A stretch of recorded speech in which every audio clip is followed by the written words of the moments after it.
بسم الله الرحمن الرحيم.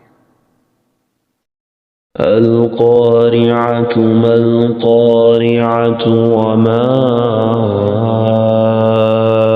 أدراك ما القارعة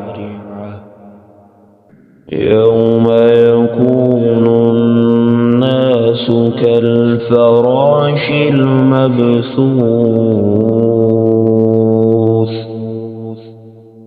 وتكون الجبال كالعهن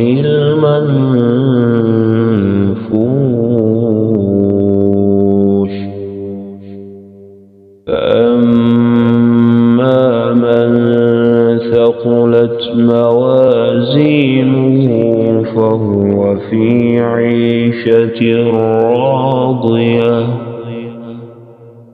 وأما من خفت موازينه فأمه هاوية وما أدراك ما هي نار حامية